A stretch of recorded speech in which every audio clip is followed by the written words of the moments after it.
नमस्कार, न्यूज 24 देख रहे हैं आप और आपके साथ मैं हूं सऊद मोहम्मद खालिद। रात के 9 बज चुके हैं। न्यूज 24 पर वक्त हो गया नॉन स्टॉप एट 9 का और बुलेटिन में आज सबसे पहले बात समाजवादी पार्टी की, जिसके मुखिया अखिलेश यादव पहली बार मैनपुरी की करहल सीट से विधानसभा का चुनाव लड़ने जा रहे हैं। इसका उन्होंने ऐलान भी कर दिया।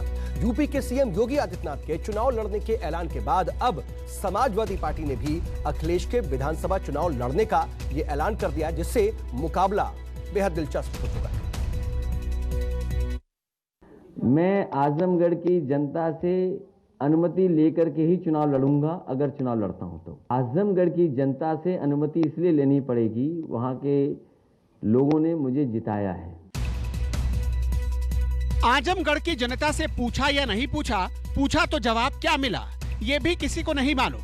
लेकिन इशारे के महज 24 घंटे के भीतर ही अखिलेश यादव ने पहली बार विधानसभा चुनाव के दंगल में कूदने का फैसला कर लिया। हालांकि चर्चा ये थी कि अखिलेश ने अगर विधानसभा चुनाव लड़ने का फैसला किया तो वो या तो आजमगढ़ की गोपालपुर या फिर बदायूं की गुन्नौर सीट से उतरेंगे।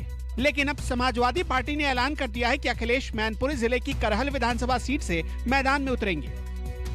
माननीय राष्ट्रीय अध्यक्ष जनाब अखिलेश यादव जी के विधानसभा चुनाव लड़ने के लिए आजमगढ़, कन्नौज, मैनपुरी से लेकर के अलग अलग सभी जिलों में कार्यकर्ताओं की बड़े स्तर पर मांग रही है।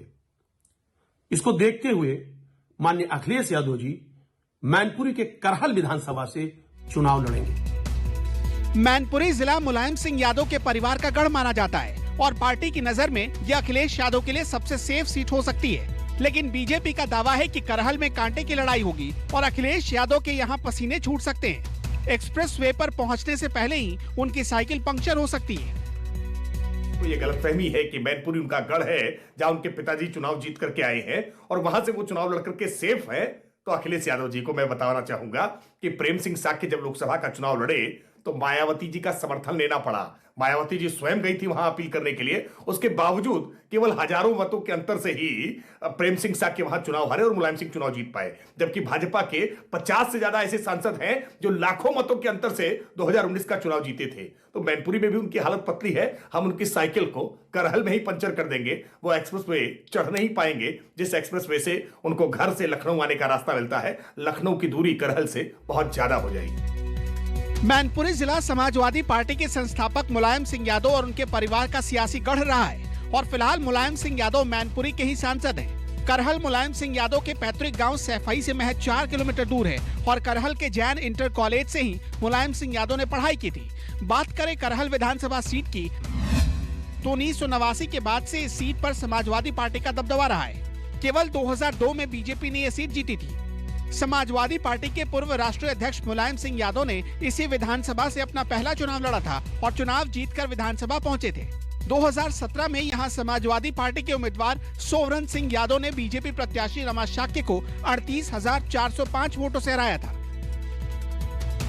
अखिलेश यादव भले ही 5 साल तक यूपी के मुख्यमंत्री रहे हों, लेकिन अब तक उन्होंने एक बार भी विधानसभा का चुनाव नहीं लड़ा। मौजूदा मुख्यमंत्री योगी आदित्यनाथ और पूर्व मुख्यमंत्री मायावती की तरह अखिलेश ने भी विधान परिषद का रास्ता अख्तियार किया था। लेकिन यूपी के सीएम योगी आदित्यनाथ और डिप्टी सीएम केशव प्रसाद मौर्य के विधानसभा चुनाव लड़ने के फैसले के बाद अखिलेश पर भी चुनाव लड़ने का दबाव बढ़ गया था। अशोक तिवारी, लखनऊ, न्यूज 24। इधर इन सब के बीच समाजवादी पार्टी के मुखिया अखिलेश यादव ने आज अपने वादों की झड़ी में एक और बड़ी कड़ी जोड़ दी।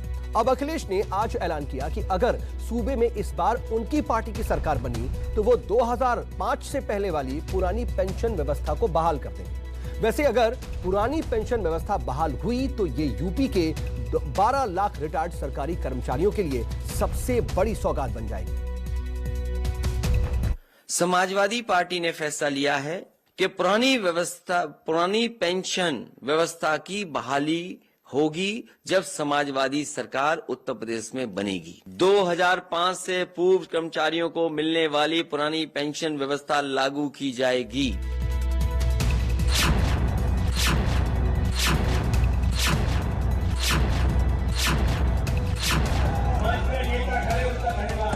अखिलेश यादव के इस ऐलान ने यूपी के चुनावी कुरुक्षेत्र में विरोधियों को बैकफुट पर धकेल दिया है, क्योंकि उत्तर प्रदेश में करीब 12 लाख ऐसे रिटायर्ड सरकारी कर्मचारी हैं जो मुद्दतों से पुरानी पेंशन व्यवस्था लागू करने की मांग कर रहे हैं। और अगर इन 12 लाख कर्मचारियों को वोट के नजरिए से तौलें, तो परिवार समेत ये आंकड़ा 50 से 60 लाख तक जा सकता है। मुझसे लगातार तमाम कर्मचारी और शिक्षक संगठन मिले और उन्होंने पूर्व की भांति पुरानी पेंशन योजना लागू करने की मांग करी। इन लोगों ने लगातार आंदोलन और धरना प्रदर्शन किया, लेकिन इस कर्मचारी विरोधी सरकार ने इनकी बात नहीं सुनी। कमेटी भी बनाई, आश्वासन भी दिया, लेकिन इनकी बात इस सरकार भारतीय जनता पार्टी ने नहीं सुनी। मैं आज ये घोषणा करता हूं कि मेरी सरकार समाजवादी सरकार बनते ही पुरानी पेंशन व्यवस्था बहाल कर दी जाएगी। इसमें जो भी धनराशि की आवश्यकता होगी उसकी व्यवस्था कर ली जाएगी। मैंने इस संबंध में कर्मचारी और वित्त विशेषज्ञों से वार्ता कर ली है। एक कॉर्पस बना करके इस धनराशि की व्यवस्था करने के लिए हम सक्षम हैं। पिछले वर्ग में लगातार अपना समर्थन बढ़ा रहे अखिलेश यादव ने सरकारी कर्मचारियों के साथ ही समाज सेवियों, साहित्यकारों, पत्रकारों और डॉक्टर इंजीनियर्स को भी साधने की कोशिशें तेज कर दी हैं, जिसकी वानगी है यश भारती सम्मान को घोषणा पत्र में शामिल करने का वादा। हमारी सरकार ने कर्मचारियों के लिए कैशलेस इलाज के लिए व्यवस्था की थी, जिसे सरकार ने लागू नहीं किया। वित्त विहीन शिक्षकों को हम सम्मानजनक मानदेय की सहायता अतिरिक्त रूप से प्रदान करेंगे। समस्त तृतीय और चतुर्थ श्रेणी के कर्मचारियों को जहां तक संभव हो सकेगा गृह जनपद उसके निकट के जनपदों में तैनाती कराने का फैसला लिया जाएगा। 2005 से पूर्व कर्मचारियों को मिलने वाली पुरानी पेंशन व्यवस्था लागू की जाएगी। उसके लिए किस तरीके से लागू होगी, फाइनेंशियल एक्सपर्ट जो जानकार लोग हैं उनसे राय मशवरा किया गया है। किस तरीके से कॉर्पस फंड क्रिएट किया जाएगा उसका भी इंतजाम समाजवादी सरकार में होगा। यूपी के चुनावी अखाड़े में कूदे समाजवादी पार्टी के मुखिया हर दिन एक नई घोषणा कर रहे हैं।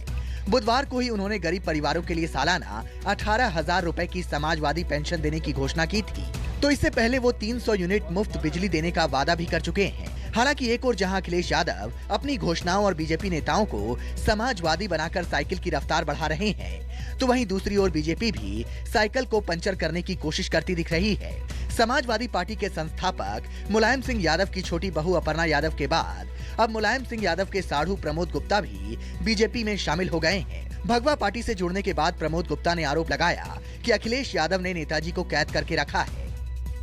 नेताजी को कैद कर रखा है अखिलेश जी ने। वो विक्रमादित्य मार्ग से निकल नहीं पा रहे हैं, किसी से मिलने नहीं दिया जा रहा है। जो भी मिलने जाता है कि नेताजी सो रहे हैं, तो आज उनकी पोजीशन बहुत ही खराब है।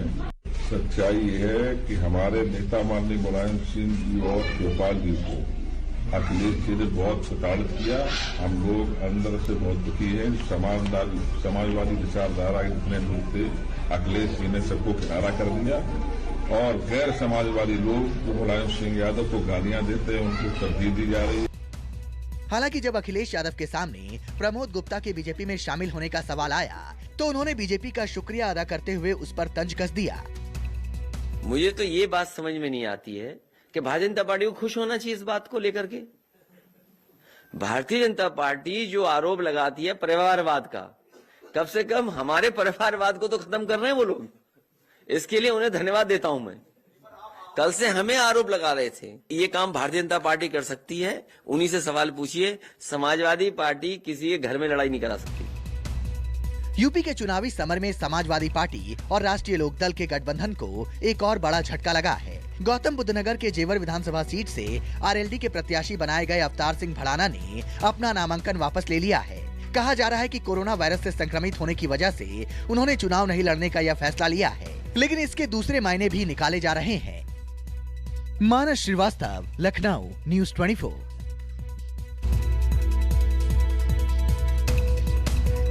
इधर इन सबके बीच भीम आर्मी के चीफ और आजाद समाज पार्टी के अध्यक्ष चंद्रशेखर आजाद ने आज गोरखपुर सदर सीट से विधानसभा चुनाव लड़ने का ऐलान कर दिया। चंद्रशेखर ने इसके साथ ही यूपी के सीएम योगी आदित्यनाथ पर कई गंभीर आरोप भी लगाए, तो वहीं साथ ही अखिलेश यादव को भी उन्होंने योगी आदित्यनाथ के खिलाफ ही गोरखपुर सदर सीट से चुनाव लड़ने की चुनौती दे दी। आप कहां से चुनाव लड़ रहे हैं? पार्टी ने गोरखपुर के लिए आदेश किया, मैं मजबूती से लड़ूंगा। भीम आर्मी चीफ और आजाद समाज पार्टी के अध्यक्ष चंद्रशेखर आजाद के ऐलान के साथ ही गोरखपुर सदर सीट यूपी की सबसे हॉट सीट बन गई, क्योंकि बतौर बीजेपी उम्मीदवार यूपी के मुख्यमंत्री योगी आदित्यनाथ भी यहीं से चुनाव लड़ने वाले हैं और चंद्रशेखर आजाद ने उन्हें चुनौती देने का फैसला कर लिया है। गोरखपुर सदर सीट से विधानसभा चुनाव लड़ने का ऐलान करते वक्त दलितों के युवा और जुझारू नेता चंद्रशेखर आजाद ने योगी आदित्यनाथ के शासनकाल पर सवालों की बौछार की और उन पर कई गंभीर आरोप चस्पा कर दिए।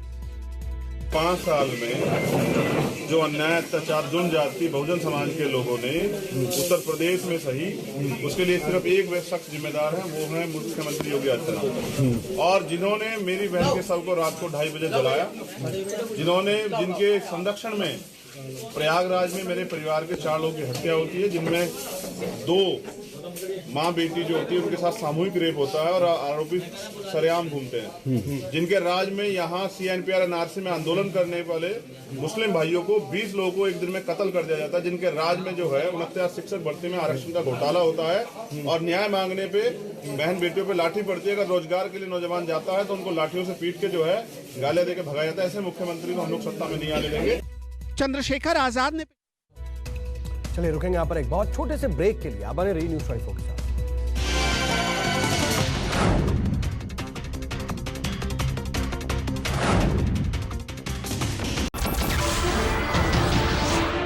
नमस्कार, मैं हूं मानक गुप्ता। अगर आपको हमारा ये वीडियो पसंद आया हो तो इसे लाइक और शेयर जरूर करें और हां, हमें सब्सक्राइब और फॉलो करना ना भूलें ताकि आप देश और दुनिया की कोई खबर मिस ना करें। तो जुड़े रहिए हमारे साथ और देखते रहिए न्यूज़ 24।